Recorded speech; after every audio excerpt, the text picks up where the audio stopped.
Hey, I'm Salt, and you can find me here being a very queer, alleged pirate. I love how that was like one throwaway line, and it's just become our whole personality through this entire thing. It's how we stay safe from the law. I'm Sam. I'm playing Skipper, the tiefling barbarian who is only slightly moist. Hi, I'm Jess, or Miss Cass. I am playing Seth. She is a poison dragonborn druid, wet druid, damp druid, moist druid. My name's Andy. I'll be playing Tohi today. He's a ladrin. He likes to dance a lot and sometimes he speaks without thinking. Hey, I'm Ash, and I make stuff. That's everyone, right? Where last we left off. Our alleged pirates have made their way to Treasure Island. They adopted a baby monkey and found out that all of the treasure that is lost in the sea really is being drawn to the center of this island.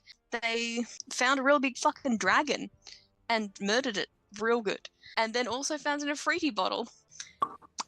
Thank you. Toei Wisharek now has 3 wishes that he can make that this Afriti must grant him. Little son of a bitch, you have 1 hour, and an impatient elemental genie. I wish for us to have a tool that will let us know what we most need in that moment. Oh, that's a great idea. We're surrounded by treasure. It seemed a waste to ask for something like that. I'm just going to look back at the Afridi and just kind of make more intense eye contact and just ask, you say you owe me no answers, but what is it you desire? Raid and pillage and plunder. I would enslave all of you in a heartbeat and drag you back to eternal servitude long after your mortal bodies. For the tool that you would use to enslave people to be relinquished to me. Fury now on this Afriti's face, and it has no choice but to obey. Even as it tries to twitch away, the shackles around it glow blue and pull its hand back towards itself, and almost as though it cannot control its hand motions, it reaches behind itself and pulls from its belt manacles.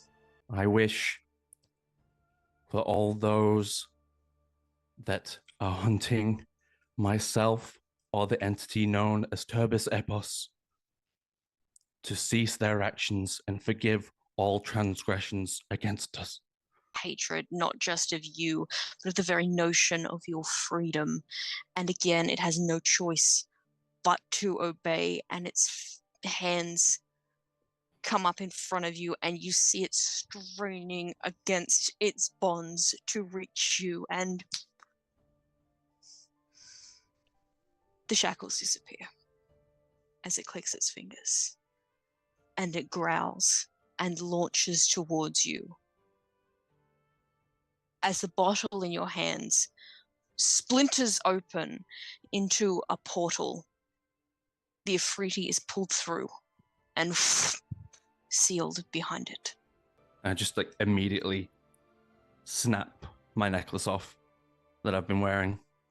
Toei, you take 4 points of psychic damage and you are stunned for 1 minute as hundreds upon hundreds of messages that have been blocked by this necklace over the course of the years that you have been on the run manifest in your head at the same time, and it is voices and voices and voices and voices and your love and overlapping calls for your safety, pleas that Turbis has made, that he hopes that you're well, that he is okay, that he loves you, that he can't wait to dance with you again, and it's overlapping and you cannot move.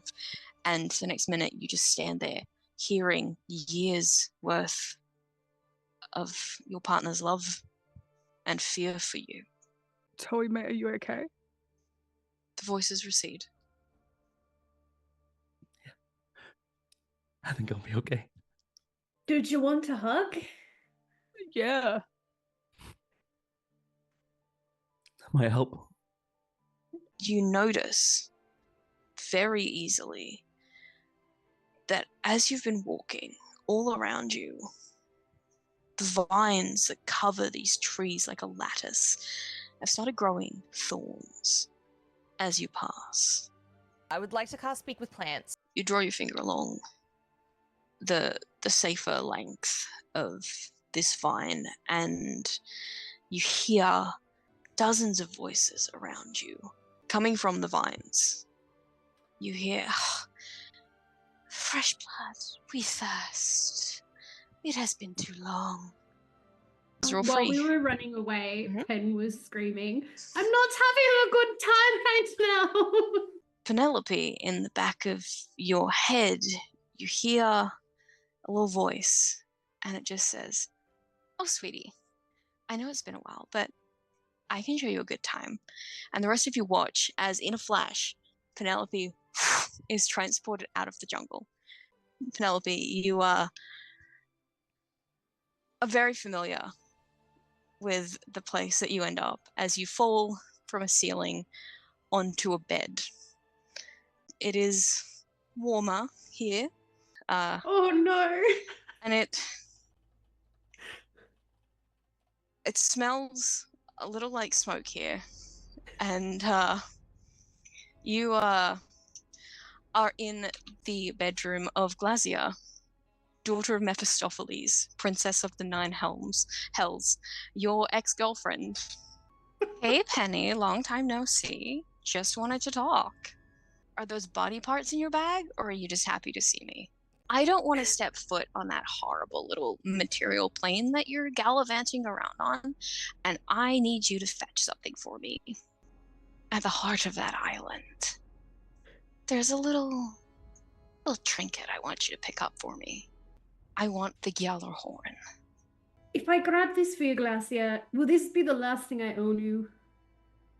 No, Will we be finally done after this? no. You have to die someday, Penny, and you'll just come straight back to me. Good God.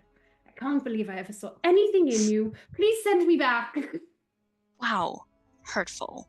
And she snaps her fingers, and for the rest of you, all that you saw was Penelope disappearing and reappearing in the same instant. She was gone for less than a second. Okay, so I dated the Princess of Hell. Oh, And you guys look up and realize that you are standing maybe 30 feet away from another pair of those mutated apes from earlier.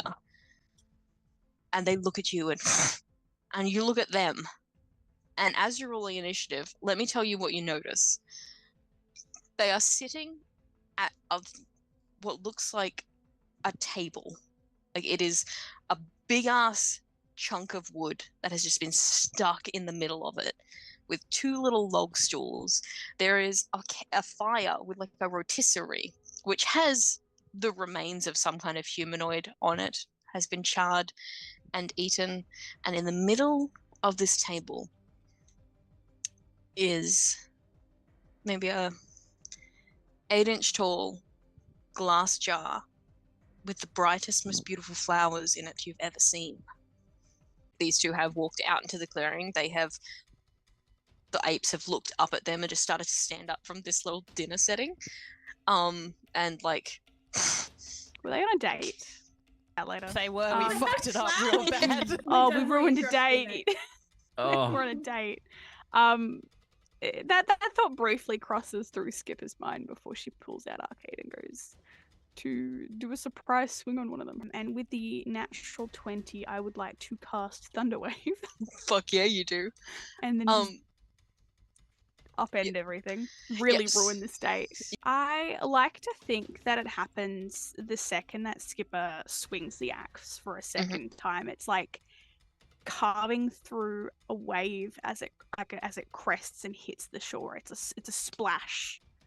Fuck Ooh. yeah. Yeah, like water breaking against something. Boof! And these apes are blasted 10 feet back. The table flips. The chairs go flying. The vase just sort of pops down to the ground. Just still sitting there. Flowers coming out of it. These two apes have their turns. And they both just stand up and look dazed as shit. And look at each other. and reach out and hold hands, and then run towards you and start biting the fuck out of you, Skipper. Seth, taking inspiration from the thunder wave that came out of Skipper's attack, is going to cast Storm Sphere. To cast it, I like to imagine that she kind of, with one hand, like tries to pull down from the sky, and the other hand tries to pull, like, the essence of the sound that was created by the thunder wave, and kind of like melds them together and throws them out at the enemies. I can also use a bonus action to cause a bolt of lightning to leap towards one creature I choose within 60 feet of the center.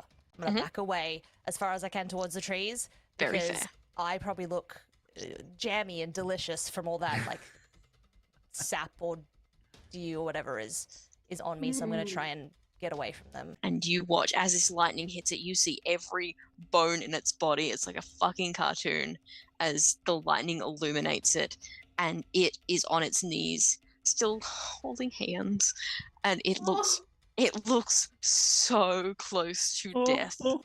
And Tohi's going to, kind of seeing this storm happen, he's going to pull out one more arrow and kind of fire it high up into the sky so it lands directly on the top of the sphere. And as it does, it kind of gets infused with that energy and splits and cracks as the thunder and the lightning kind of just cracks the wood of the shaft. And you see hundreds of arrows just sprout from these shards, swirling around inside the storm, hitting them and just piercing their arms, their back. Just as it spins around, the arrows just kind of go with the storm, hitting them. the one that had 2 hit points left takes the brunt of them, and it just keels over. There was not much life left in it at all, and it is just dead. And its hand slips out of its mate's, and the mate just screams at you all. Skip, what would you like to do at the top of your turn? I would like to apologize to the one remaining monkey man. And then I want to just hit him. I feel like I need to retire this die. That's another natural 20. You apologize and then whack it with your axe, thunder wave the shit out of it, and then whack it again. This ape will meet its partner in the next life. As Maybe it have eternal jungle dates. Yeah, so it falls and the storm sphere picks it up, and you're just watching these 2 bodies swinging around. God, sometimes you say things that are so beautiful and so lyrical, and sometimes you say things that are so fucked up.